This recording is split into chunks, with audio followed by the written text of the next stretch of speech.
Hey the realest gang, I'm back with another video, and in today's video I have another word for y'all, and today's word is stay prepared and be prepared. What do I mean by this?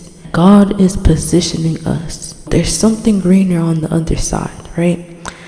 He is preparing us for where we're going. He is preparing a table for where we are going, right? The way he gave me this was through three things: prayer, my reading time, and also a dream. And I'm gonna go into this step by step: the dream, the prayer, and also the Bible verse that I got.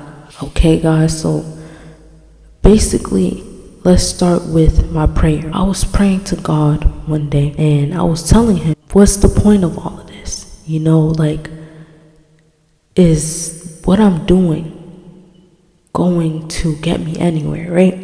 And he said that meanwhile where I'm at, he is preparing a table for where I'm going, meaning that he has people out there who is building your house. He has people out there who is, you know, thinking about this, thinking about that.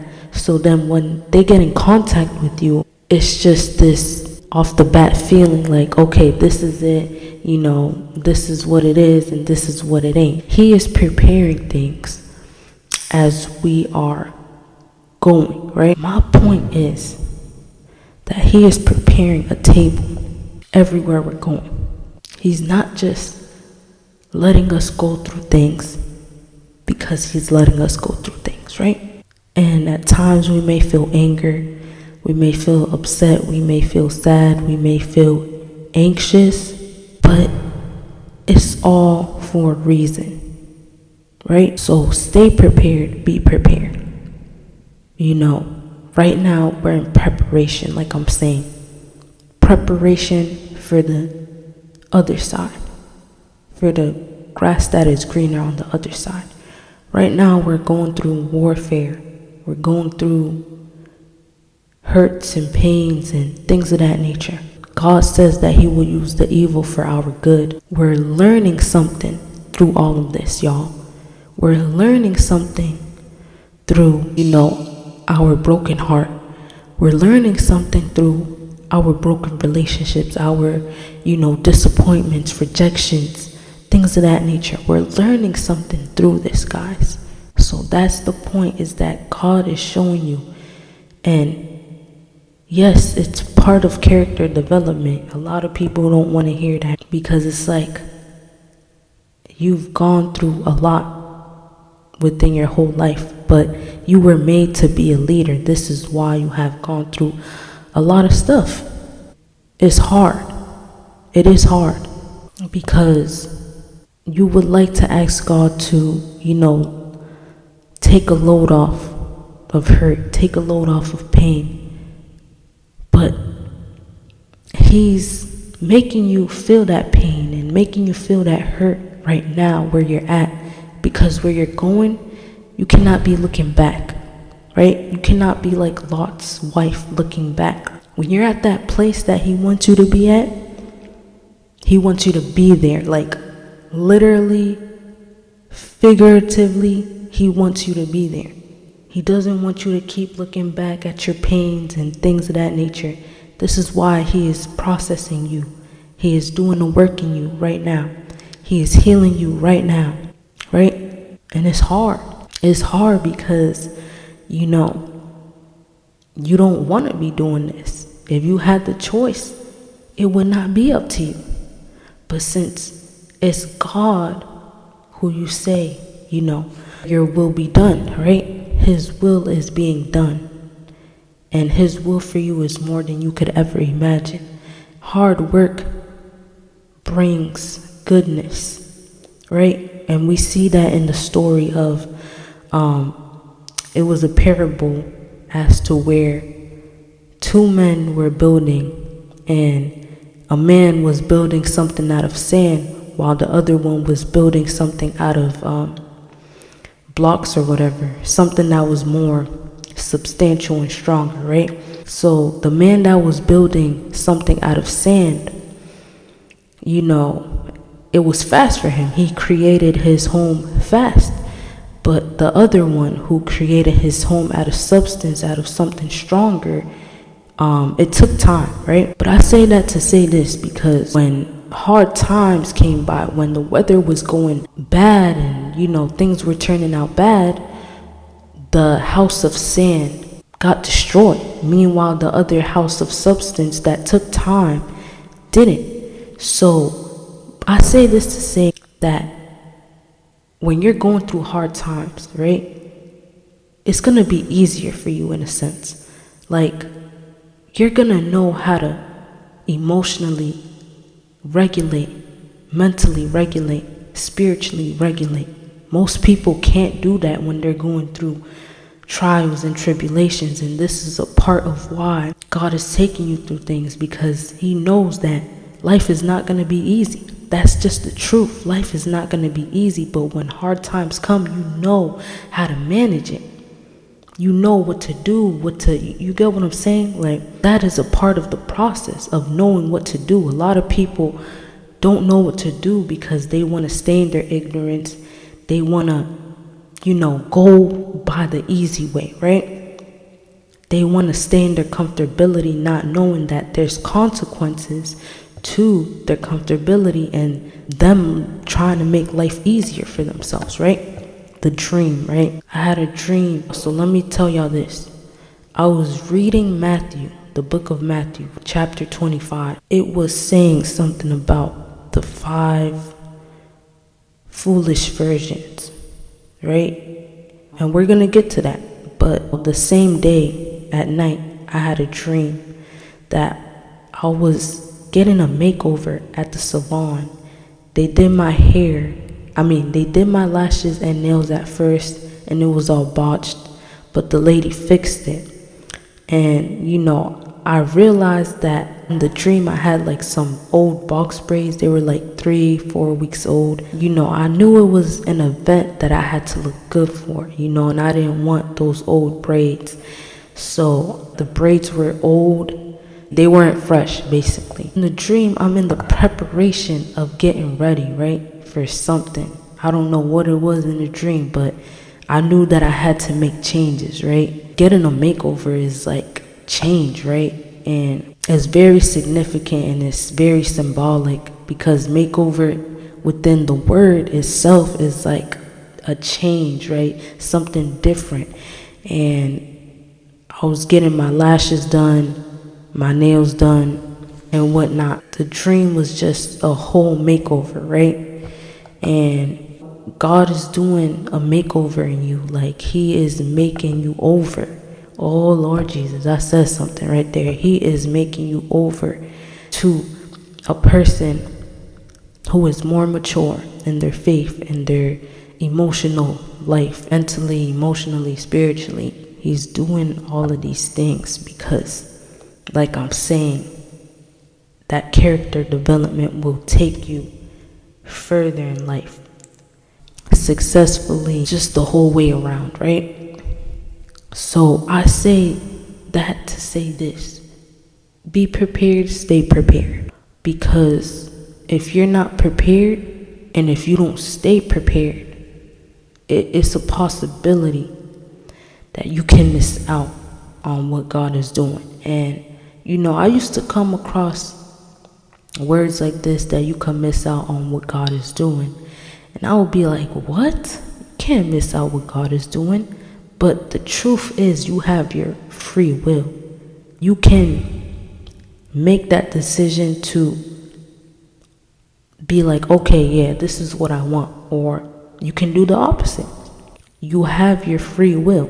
So at the end of the day, you can miss it. If you really want it, you don't have to miss it. And this is why it's always important to be prepared and stay prepared, because it's biblical that you be prepared and stay prepared. I'm going to read a little bit of this to you guys. Okay, y'all, so it literally starts at verse 25 in the book of Matthew, and it says, "Then shall the kingdom of heaven be likened unto 10 virgins, which took their lamps, and went forth to meet their bridegroom. And 5 of them were wise, and 5 were foolish. They that were foolish took their lamps, and took no oil. But the wise took oil in their vessels with their lamps. While the bridegroom tarried, they all slumbered and slept. And at midnight there was a cry made, Behold, the bridegroom cometh, go ye out to meet him. Then all those virgins arose and trimmed their lamps. And the foolish said unto the wise, Give us your oil, for our lamps are gone out. But the wise answered, saying, Not so, lest there be not enough for us and you. But go ye rather to them that sell, and buy for yourselves. And while they went to buy, the bridegroom came, and they that were ready went in with him to marriage, and the door was shut. Afterward came also the other virgins, saying, Lord, Lord, open to us. But he answered and said, Verily I say unto you, I know you not. Watch therefore, for ye know neither the day nor the hour wherein the Son of Man cometh. And it's obviously speaking about Jesus coming, but this can be symbolic to many other things as well. And that's, what I was explaining before is the revelation that God gave me. Like I'm saying, it's obviously talking about Jesus and his coming. But like I'm saying, it's very symbolic to many other things that we can go through, right? And our promises, our blessings coming into manifestation, because like I'm saying, we're the ones who have free will to come into agreement with it or not. Stay ready, stay prepared. It can be here at any moment given.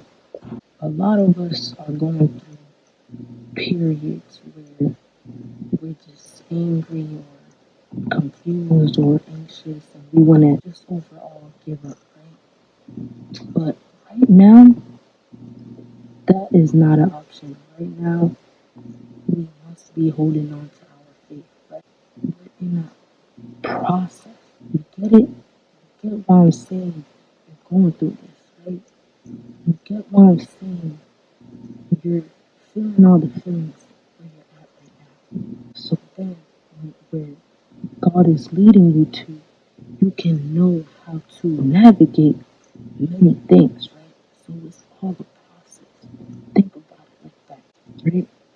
And you want to give up, but what if tomorrow is the day that you meet your husband? What if tomorrow is the day that you receive a text message saying, oh, you have been approved, or congratulations? What if tomorrow is the day where God blesses you? And the thing is, you want to stay prepared because, like I'm saying before in my previous videos, I had backslid before, and I am currently starting all over again. And it's a beautiful thing because you see the grace and the mercy and the love that God has for you. But it is not a place that you want to be, because when you look back, you're like, dang, I was so close. So I say that to say this, you're so close. And you're looking crazy to the outside world, because this is a spiritual battle, right? This is very spiritual. A lot of people cannot see your wins in the physical. They cannot see what you're doing in the physical. It's purely spiritual. So, like I'm saying in my other video, it might be an L in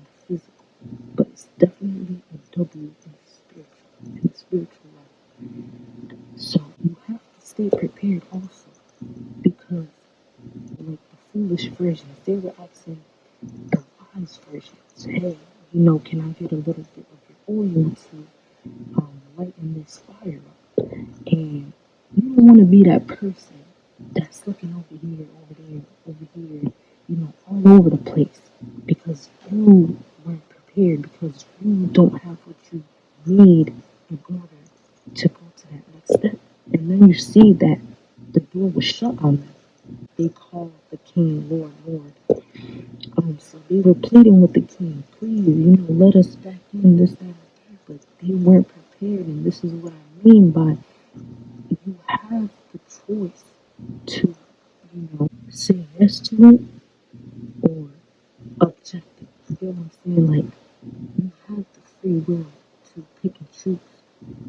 And they chose to be in their slumber. They chose to not be prepared. They chose to be lazy. They chose to be, all over the place. And this is not something that you want because, like I'm saying, when God puts you where He wants you, you cannot be all over the place because confusion is of the devil. Confusion is of the enemy. If you're confused, you're double-minded. You're not stable. And when someone is not stable, they cannot be in their purpose. They cannot be in their leadership. They cannot be in what God has gifted them. You get what I'm saying? This is why God has you in that preparation. So you don't have to be confused when you arrive to your destination. You don't have to be, all over the place and, unsteady and just not in good position, right? This is why God has you doing all this work. It's not for nothing, y'all. It's for a purpose. Think about your future generation. Think about the future people who you're gonna help, the future relationship that you're gonna be in and show people this is the way to do it. That's the way to do it. With your future generation, this is the way to generate more of this and more of that. This is the way to go with God. This is the way to withhold your faith and things of that nature, right? You're going through all of this to show others out there. Because like I'm saying in my previous video, this is not just all about you, right? There's other people who have experiences as well and who need guidance and who need love and who need someone to pour into them, right? Someone to pour life into them, someone to heal them in that sense. I'm not saying that you're gonna be a savior, but more so a healer. A healer is a leader. And a leader needs to know power. You get what I'm saying? The amount of power to know their position. The amount of strength to know their position. The amount of endurance to know their position. You get what I'm saying? This is why you have to stay prepared and be prepared. Because you just never know when it could be. It's crazy because it's exactly at that time that you want to give up, right? But at that time that you want to give up, you gotta go harder. God is testing a lot of things right now because if you're going into that leadership role, He needs to see that you're gonna be a leader, not a follower, not someone who should fall down and not get back up. You get what I'm saying? Like it's okay to fall down, but you gotta get back up. Stay prepared and be prepared because what God has for you, He wants no man to take it from you. You have the choice to say yes or no. And it's crazy because God was telling me it just takes that one person to make a change, right? And we see it throughout history. We see it with Hitler. You get what I'm saying? A bad example because he was horrible, but my point is he was powerful, right? Because he knew what to say. He knew what to do. And it just takes that one person to make a whole group of people, either fear them or either love them or respect them. You get what I'm saying? It's like gangs. It takes that one person to be like, oh yeah, let's group up together. And it just takes that one person, and you are that one person, right? You are that one person. generation, to change the narrative of things, to change the toxicity of things, to change the negativity of things, to change the curses, to break the curses, right? You are that one person who is going to make a change. And it's hard. It is hard. Trust me, because I am that person. I know. But you gotta keep God at the center of things. You have to keep praying for endurance. You have to keep praying for faith. You have to keep going. Because you have to fight the good fight or the bad fight. A lot of people, they fight the bad fight. They do horrendous things to get where they're at. You know, the easy route, like I'm saying. Going back to the houses of the sand and the brick. You know, they wanted the easy way. They want to do things the way that the sand house did it. Very easily, very quick. But then when destruction comes and consequences come, they don't know how to go about it. You know what I'm saying? But that's not going to be the case for you because you're learning a lot in your isolation. You're learning a lot within the trials and tribulations that you're going through, even though it's hard, even though it's tedious, even though it's unbearable. Know that it's all for a reason. God does everything for a reason. He is very intentional, right? I was speaking about this to him, and he was telling me he's very intentional with everything that he does. You know, look at the weather, for example. The rain, it washes everything away. You know, it cleanses the earth. The sun, it makes everyone feel happy. When there is no sun, people feel a little bit more depressed and down. And there's studies for this as well. God is very intentional with everything. So you're not just going through things because you're going through it. Even though it might feel like it, might look like it, it's something